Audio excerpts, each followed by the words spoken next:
Well, in the Minneapolis mayor's race, there are four major candidates, and three candidates, Dwayne Davis, Jazz Hampton, and Senator Omar Fateh, have formed a coalition and are all urging their supporters not to rank the incumbent mayor, Jacob Frey, as their second or third choice. That could deny Frey the votes he needs to put him over the top. We have had interviews with each of those three candidates in recent weeks, and we're very happy to have Mayor Frey here. Thank you so much for coming in. Thank you for having me. All right, what about these three candidates urging their supporters not to vote for you second or third? In elections, ranked choice, those votes matter. They do. This is not the first time we've been through this. As you said, Esme, we saw this in 2021. And the truth is that all of the objective data, the polling to the fundraising, show that this is very clearly a race between myself and Senator Omar Fateh. And the other candidates have, of course, formed a coalition. They're fundraising together. They're doing door knocks together.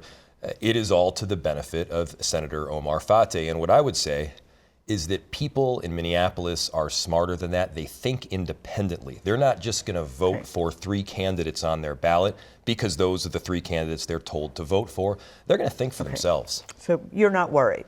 Well, look, it's 2 weeks to go. We got to act with urgency. We can't get complacent.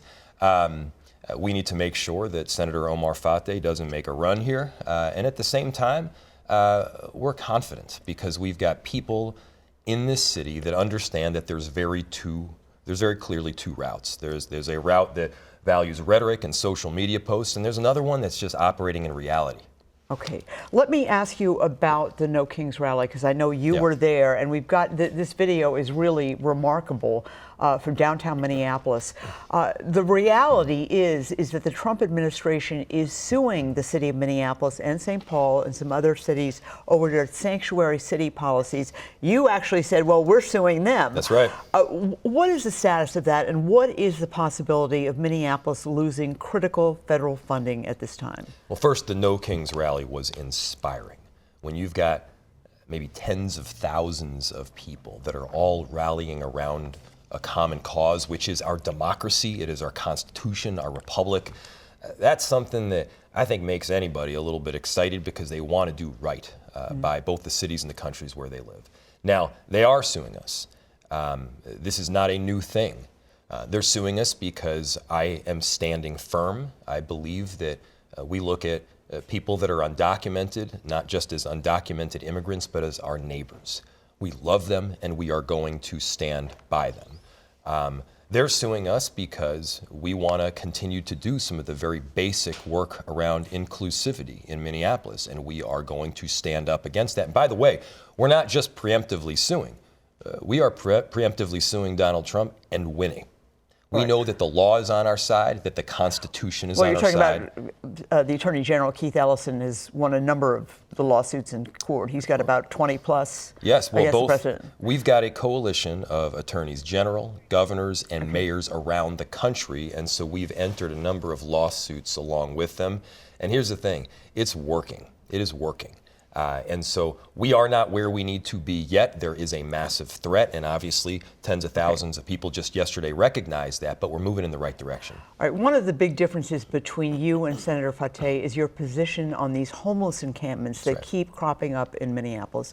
Can you just detail your position and how you feel it's an important difference? Yes. So here's how we work through homeless encampments. First, we try to provide people with homes. And we are providing 8.5 times the amount of deeply affordable homes since before I took office. Then at the homeless encampment, we go out to them. We offer shelter, sometimes housing, care, culturally sensitive treatment, and we bring a mobile medical unit, which is like a bus, out to the encampment where we provide people with services and health care. And then we do all that again and again. And yes, once services have been offered and people don't accept them, we close the homeless encampment. Why? Because they aren't safe. So that's the difference. You bulldoze it, which is well, we go out there, we provide them with shelter options, and yes, then we close it, and we try to also offer a spot where people have storage for their things. But this is the difference in that we have said clearly, you do ultimately have to close in homeless encampments. Our opponents have said very clearly, no, just keep them. That is not safe, that is not a realistic solution. These homeless encampments often either explode or result in a mass shooting. Neither of those works. And we also got to recognize what this is ultimately about. The primary cause is deep addiction to fentanyl. Right. And so we need to get people help, care, treatment, yes, but it is not compassion either to them or the surrounding neighborhoods just to have these homeless encampments. My opponents think otherwise. I want to ask you about crime, because even though we have some statistics that we're going to put up that show that crime is down dramatically in Minneapolis, shots fired 4,900 to 3,900 year to year, gunshot wounds 311 to 266, homicides 66 to 52, carjacking 217 to 146. People still don't feel safe. Correct. People are still concerned. And crime is an issue in this mayor's race. Can you address that and the difference you feel exists between you and Senator Frey? So, you're right. Crime is, in many cases, dramatically down. But I've learned through my time as mayor, it's not just about the statistic, it's also about how people feel. And when you have a mass shooting at Annunciation, when you have another mass shooting that followed it up, regardless of what the statistics say, which again are way down, people don't feel that way. And so we need to be addressing both the reality and perception. We need to be hiring more police officers in our city, not defunding the police, as Omar Fateh has suggested. We are seeing a dramatic increase right now, 135% increase in the applications to become a police officer. It's the most diverse police department we've ever had in our city's history, and still we're way behind where we need to be. So the differences are pretty clear. You know, Senator Omar Fateh has said that he wants to defund the police and would be just fine with having fewer officers. Well, he says he doesn't say that now. He supported the charter amendment that in 2023, universally critics say, that would have defunded the police. Right. He has supported defunding the police and is trying to shift his position now without actually shifting it.